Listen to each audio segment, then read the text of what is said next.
In the name of Allah, the most gracious, the most merciful. My dear students, Assalamu alaikum. My dear students, today in this class we are going to discuss numericals of chapter 15, current electricity. The first two numericals of this chapter, inshallah, today in this class we are going to complete. So my dear students, pay attention on whiteboard, write all the numerical data and solve all the numericals in your notebook. समझने का भी मौका मिलेगा, समझाऊंगा भी. Pen उठाए, copy open करें, मेरे साथ साथ समझते हुए लिखना स्टार्ट करें. My dear students, numerical number 1 है when the current in a pocket calculator is 0.0002. Current की वैल्यू गिवन है. डेटा बनाता हूँ, बहुत खूबसूरत सा डेटा बनेगा और बहुत खूबसूरत सा सॉल्यूशन इसका होगा. डेटा में यहाँ पे करंट को हम आई से रिप्रेजेंट करते हैं. करंट की वैल्यू गिवन है 0.000n2. हाउ मच चार्ज पूछा है आपसे, क्यू चार्ज पूछा है आपसे. How much charge flows every minute. Minute की बात हो रही है, यानी एक मिनट में आपके पास 1 मिनट यानी टाइम का तस्करा हो रहा है. 1 मिनट में कितने सेकंड होते हैं? 60 सेकंड का एक क्या होता है? मिनट होता है. माय डियर स्टूडेंट्स, अब मैं आपको ज़रा करंट की डेफिनेशन को यहाँ समझाते हुए इसका सॉल्यूशन करूँगा. We know that, keep quiet and pay attention here my dear students. We know that current can be defined as amount of charge flow per unit time is known as current. तो current को मालूम करना है, एक ही नहीं. अच्छा जी, charge कितना given है यहाँ पे? नहीं, चार्ज मालूम करना है. करंट कितना गिवन है यहाँ पे? 0.002 is equal to charge.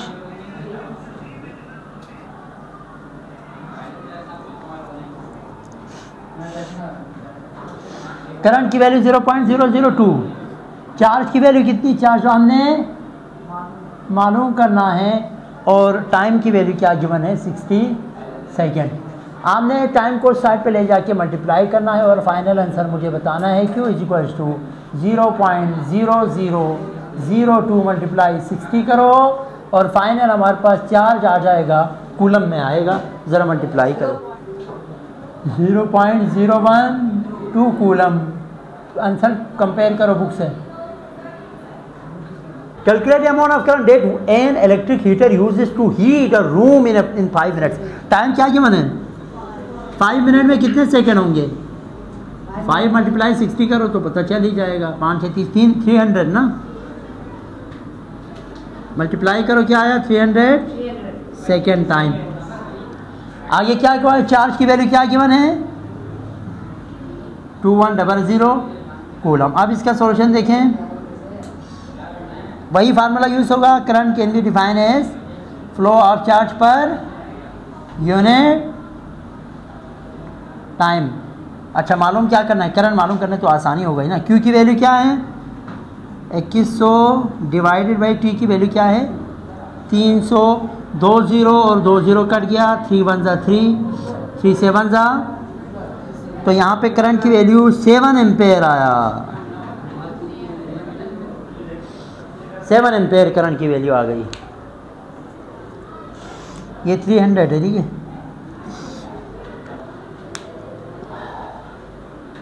Book से ज़रा कंपेयर करो. 7 एम्पेयर आ रहा है. My dear students, next numerical number 3, a potential difference of 90 volt. मैं इसी न्यूमेरिकल को ऊपर कर रहा हूँ. पोटेंशियल डिफरेंस डेटा बना रहा हूँ इसका. याद रखिए, पोटेंशियल डिफरेंस को हम किससे रिप्रेजेंट करते हैं? V से. V की वैल्यू कितना है? 90 volt. Exists between 2 points. The amount of work done when an unknown charge is moved. Amount of work done मालूम करना है. अच्छा, amount of work done given है. When the charge between 2 points is 450 joule. Amount of work done given है. Determine charge amount. क्यों मालूम करना है? इसमें भी क्या मालूम करेंगे? चार्ज. माय डियर स्टूडेंट्स, बहुत ही आसान न्यूमेरिकल. Potential difference. इसका सॉल्यूशन देखो, इतना सिंपल सॉल्यूशन कर रहा हूँ आप लोगों को. ये MCQs वाले क्वेश्चन है यार. देखो, potential difference can be define as amount of work done on unit on a point charge. V तो हमारे पास गिवन है कितना है 90 इज इक्वल टू W कितना है 450 डिवाइडेड बाई Q हमने मालूम, चलो कैपिटल Q लिखो यार आपकी खुशी के लिए, ठीक है। अच्छा इसको इस साइड पे लेके जाओ, इसको इस साइड पे, यहाँ से नीचे यहाँ कर रहा हूँ, ठीक है। तो Q is equal to 450 divided by क्या करेंगे 90, 0 0 कैंसिल, 9 1 ज़ा 9, 9 5 ज़ा 45। Q की वैल्यू आई 5 कूलम, Q की वैल्यू क्या आ गई 5 coulomb. Check the answer please, check the students. आज की क्लास में हमने फर्स्ट 3 न्यूमेरिकल डिस्कस किए। इंशाल्लाह नेक्स्ट क्लास में हम मज़ीद न्यूमेरिकल डिस्कस करेंगे। अपना ख्याल रखिएगा। अल्लाह हाफ़िज़।